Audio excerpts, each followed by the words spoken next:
Namaku Sari, dan aku adalah seorang tenaga kerja wanita yang pernah meninggalkan tanah air demi mencari penghidupan lebih baik di negeri orang.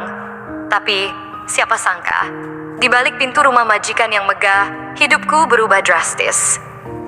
Aku terjebak dalam sebuah hubungan terlarang, sebuah cinta yang salah dengan majikan sendiri. Kisah ini bukan sekadar tentang cinta, tapi juga tentang dosa, pengkhianatan, dan perjuangan untuk menemukan jalan keluar dari kehancuran yang kuperbuat sendiri. Mengapa aku membiarkan perasaan itu tumbuh? Apa yang terjadi saat hubungan ini terungkap? Dan bagaimana aku akhirnya bisa terselamatkan dari semuanya? Dengarkan cerita ini hingga akhir, karena di balik semua kesalahan yang pernah kulakukan, ada pelajaran hidup yang begitu dalam, yang mungkin bisa menjadi pengingat bagi kita semua. Aku meninggalkan kampung halamanku di Jawa demi mencari penghidupan yang lebih baik di Arab Saudi. Keputusan ini tidaklah mudah, terutama saat aku harus meninggalkan anakku yang baru berusia 3 tahun. Setiap langkahku menuju bandara terasa berat, namun aku selalu berpegang pada keyakinan bahwa ini adalah jalan terbaik untuk keluargaku. Saat tiba di rumah majikanku, sebuah keluarga terpandang di Riyadh, aku mencoba menyesuaikan diri dengan cepat. Tugas-tugas rumah tangga yang berat, ditambah dengan perbedaan budaya dan bahasa, sering membuatku merasa seperti orang asing di dunia yang sama sekali baru. Tapi aku tahu, aku harus bertahan. Hari-hariku di rumah majikan awalnya berjalan seperti biasa. Aku membersihkan rumah, memasak, dan mengurus anak-anak mereka. Majikanku, Tuan Fahad, adalah pria yang jarang di rumah. Sebagian besar waktunya dihabiskan untuk bekerja, sementara istrinya, Nyonya Salma, sering bepergian untuk urusan keluarga. Dalam kesepian itulah, aku mulai melihat sisi lain dari diriku yang tidak pernah kusangka. Terkadang Tuan Fahad berbicara denganku, tidak seperti seorang majikan kepada pembantunya, melainkan seperti seorang teman. Awalnya, aku hanya menganggap itu sebagai keramahan. Namun, ada sesuatu di cara dia memandangku. Sebuah perhatian yang membuatku merasa dihargai, lebih dari sekadar pekerja. Suatu malam semuanya berubah. Tuan Fahad pulang larut dalam keadaan mabuk. Aku hampir tidak mengenalinya karena biasanya dia adalah orang yang tenang dan sopan. Aku membantu membawanya masuk ke dalam rumah dan memastikan dia baik-baik saja. Saat aku mencoba pergi, dia memegang tanganku. "Sari, kau adalah satu-satunya orang yang peduli padaku," katanya dengan suara yang terdengar tulus, namun penuh keraguan. Aku terdiam, tak tahu harus berkata apa. Dalam hatiku, aku tahu ini salah, tetapi aku juga tidak bisa mengabaikan kehangatan yang tiba-tiba kurasakan. Itu adalah malam yang membuatku tidak bisa tidur. Setelah malam itu, perlakuan Tuan Fahad terhadapku berubah. Dia menjadi lebih perhatian, sering memujiku atas pekerjaanku, bahkan memberiku hadiah kecil seperti parfum dan shawl. Aku mencoba menolaknya, tapi dia selalu meyakinkanku bahwa itu adalah bentuk penghargaan. Dalam hati, aku tahu ada sesuatu yang lebih dari sekadar penghargaan. Aku mulai merasa bingung dengan perasaanku sendiri. Di satu sisi, aku merasa dihormati dan diperhatikan, sesuatu yang sudah lama tidak kurasakan sejak suamiku meninggalkanku. Di sisi lain, aku tahu hubungan ini tidak seharusnya terjadi. Aku hanyalah seorang pembantu, dan dia adalah seorang suami dan ayah. Hubungan kami semakin rumit ketika Nyonya Salma pulang dari perjalanannya lebih awal. Dia mulai memperhatikan perubahan sikap suaminya, terutama saat dia berada di rumah. Aku merasa seperti berada di bawah sorotan tajam, setiap gerak-gerikku terasa diawasi. Aku ingin berhenti, mengakhiri semua ini sebelum semuanya semakin buruk. Tapi Tuan Fahad terus mendekatiku, memberiku janji-janji yang membuatku terombang-ambing. "Aku akan meninggalkan Salma dan menikahimu," katanya suatu malam. Kata-kata itu membuatku ingin percaya, tapi akal sehatku berkata lain. Di saat yang sama, aku juga tidak bisa mengabaikan rasa bersalah yang terus menghantui. Aku tahu, apa yang kulakukan ini adalah dosa besar. Apakah aku akan bertahan dalam situasi ini? Atau haruskah aku pergi, meninggalkan semua ini untuk kembali kepada kehidupanku yang sederhana, tapi penuh dengan kedamaian? Rasanya, aku terjebak di antara cinta yang salah dan tanggung jawab yang belum selesai. Hari-hariku berubah menjadi penuh kecemasan. Setiap kali berpapasan dengan Nyonya Salma, jantungku berdetak kencang, takut ia mengetahui apa yang terjadi. Namun, aku tetap menjalankan tugasku seperti biasa, mencoba bersikap seprofesional mungkin. Di sisi lain, Tuan Fahad semakin berani menunjukkan perhatiannya, meskipun aku memohon padanya untuk berhenti. Tidak ada yang akan tahu, katanya seolah meyakinkanku. Tapi aku tahu, tidak ada rahasia yang bertahan selamanya. Suatu hari, aku mendengar Nyonya Salma berbicara di telepon dengan nada tinggi, membahas sesuatu yang tampaknya penting. Perasaanku semakin tidak enak. Apa yang sebenarnya ia ketahui? Apakah ia mulai mencurigai hubungan kami? Ketakutanku akhirnya menjadi kenyataan. Suatu pagi, Nyonya Salma memanggilku ke ruang tamu dengan nada dingin yang tidak biasa. Ia menatapku tajam, lalu mengajukan pertanyaan yang langsung menusuk hati. "Apa hubunganmu dengan suamiku?" Tanyanya tanpa basa-basi. Aku terdiam, mencoba menyangkal, tapi air mataku sudah lebih dulu jatuh. "Jangan berbohong. Aku melihat caranya memandangmu," tambahnya. Aku tak sanggup menjawab, hanya bisa menunduk dan meminta maaf. Amarahnya meledak. Ia menyebutku penghancur rumah tangga dan mengancam akan melaporkan aku ke pihak berwenang. Saat itu, aku merasa seperti dunia runtuh. Aku ingin menjelaskan bahwa aku tidak pernah berniat merusak apapun, tapi kata-kata itu terasa sia-sia. Keesokan harinya, aku dibawa ke kantor agen oleh Nyonya Salma. Ia mengajukan laporan bahwa aku telah melanggar aturan sebagai pekerja rumah tangga. Aku dituduh melakukan pelecehan terhadap suaminya, tuduhan yang sepenuhnya salah, meskipun aku tahu kesalahanku adalah tidak menghentikan situasi itu lebih awal. Agen menempatkanku di ruang isolasi sementara mereka memutuskan nasibku. Aku menangis setiap malam, merindukan anakku dan menyesali semua yang telah terjadi. Tidak ada cara untuk membela diri, karena posisi seorang TKW seringkali dianggap lemah. Di tengah rasa putus asa, aku mulai berdoa lebih keras, memohon keajaiban agar bisa pulang ke tanah air dengan selamat. Di saat aku merasa semuanya telah hancur, sebuah kejadian tak terduga terjadi.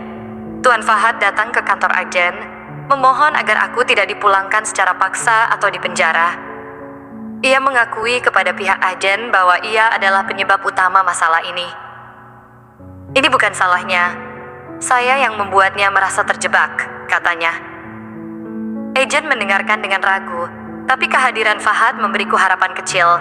Meskipun Nyonya Salma bersikeras bahwa aku harus dihukum, Fahad mencoba menengahi situasi dengan cara yang tidak kuduga. Ia menawarkan kompensasi kepada istrinya agar kasus ini tidak dilanjutkan ke pihak berwenang. Pada akhirnya, aku diberi kesempatan untuk kembali ke rumah majikanku, tapi dengan syarat yang berat. Aku harus memutuskan segala kontak dengan Fahad dan tidak lagi berbicara dengannya, kecuali untuk urusan pekerjaan. Namun, konflik di rumah itu tak pernah benar-benar mereda. Nyonya Salma memperlakukanku dengan dingin, sementara Fahad mencoba menjaga jarak meskipun tatapannya masih penuh rasa bersalah. Aku tahu, aku tidak bisa tinggal lebih lama di rumah itu. Aku mulai menabung sebanyak mungkin agar bisa segera kembali ke Indonesia. Aku belajar bahwa kejujuran dan batasan dalam hubungan adalah pelajaran paling berharga yang kudapatkan dari semua ini. Hari-hari setelah kepulanganku ke rumah majikan terasa tegang. Meski aku mencoba menjaga jarak, Tuan Fahad terus mencari cara untuk mendekatiku. Ia berbicara kepadaku saat tidak ada orang lain di rumah, menanyakan keadaanku dengan nada lembut yang sulit kutolak. Aku berusaha mengingatkan diriku bahwa ini salah, tapi kehangatan dan perhatian darinya membuatku lemah. "Aku tak bisa melupakanmu, Sari," katanya suatu malam ketika semua orang sudah tidur. Aku hanya bisa diam, terjebak antara rasa takut dan sesuatu yang menyerupai cinta. Dalam kegelapan itu, aku mulai merasakan betapa berbahayanya situasi ini. Setiap hari, perhatian Fahad semakin jelas. Ia sering mencari alasan untuk tetap berada di rumah lebih lama, seolah ingin memastikan aku selalu berada dalam jangkauannya. Ketika kami hanya berdua, dia berbicara dengan nada yang penuh kehangatan, jauh berbeda dari caranya berbicara dengan orang lain. "Aku tidak bisa mengabaikan perasaan ini," katanya suatu kali, dan aku hanya bisa menunduk, mencoba menghindari tatapannya. Tetapi di dalam hatiku, aku mulai merasa ada ikatan yang sulit aku tolak. meski aku tahu ini salah, perasaan itu terus tumbuh, mengisi kekosongan yang telah lama ada dalam hidupku. Situasi menjadi semakin berbahaya ketika Fahad mulai memberikan perhatian yang lebih berani. Dia menyentuh tanganku secara singkat ketika memberiku sesuatu, atau berdiri terlalu dekat saat kami berbicara. Suatu malam saat semua orang sudah tidur, dia mengajakku berbicara di dapur. Aku tahu aku seharusnya menolak, tapi rasa ingin tahu dan perasaan yang bercampur aduk membuatku tetap tinggal. Dalam percakapan itu, dia mengungkapkan keinginannya untuk meninggalkan istrinya dan hidup bersamaku.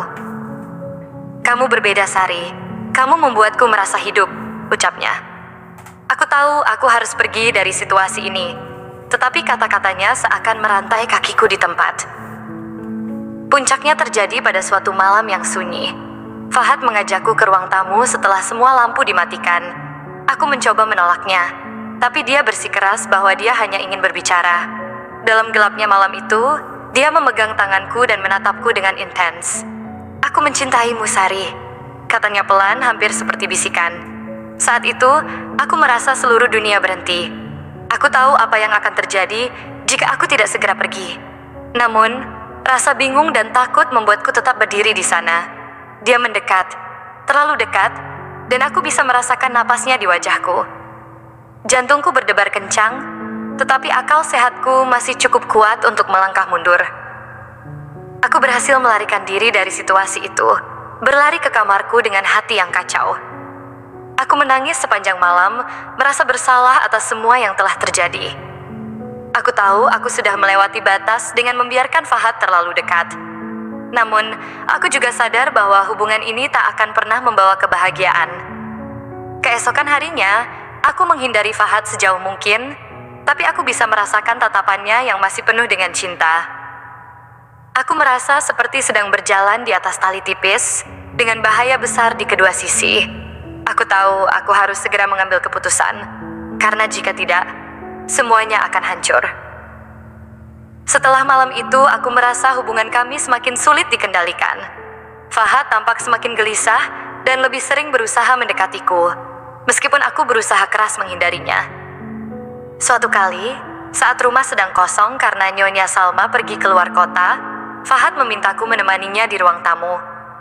"Hanya untuk berbicara," katanya dengan nada memohon. Aku mencoba menolaknya, tetapi dia bersikeras. Di saat seperti itu, aku tahu bahwa keinginannya untuk berbicara hanyalah dalih. Ketika aku akhirnya duduk di hadapannya, dia mengungkapkan bahwa perasaannya padaku telah melampaui batas. "Aku ingin kamu di sisiku, Sari. Kamu satu-satunya yang membuatku merasa berarti," katanya. Kata-kata itu membuatku terdiam. Aku merasa terjebak dalam perasaan yang tak seharusnya ada, dan situasi ini semakin membahayakan. Namun semakin aku mencoba menjauh, semakin agresif pula Fahad menunjukkan cintanya. Suatu sore, ia memberiku sebuah hadiah, kalung emas yang katanya melambangkan kesetiaannya kepadaku. Aku menolaknya, tapi dia meletakkannya di tanganku dengan paksa. "Kamu pantas mendapatkan ini," ucapnya tegas. Aku merasa semakin bersalah, seolah aku telah menjadi bagian dari kesalahan besar yang tak termaafkan. Rasa takut akan murka Nyonya Salma dan dosa yang aku bawa membuatku sulit bernapas. Aku mulai berdoa lebih keras, memohon agar Tuhan membantuku keluar dari situasi ini. Aku tahu aku harus segera membuat keputusan sebelum semuanya semakin tak terkendali. Konflik akhirnya memuncak ketika Nyonya Salma pulang lebih awal dari rencananya tanpa memberitahu siapapun. Dia mendapati Fahad dan aku sedang berbicara di ruang tamu. Meskipun tidak ada yang terjadi, tatapan curiganya seakan menusukku. Dia mendekat dan mulai memarahi kami, terutama aku.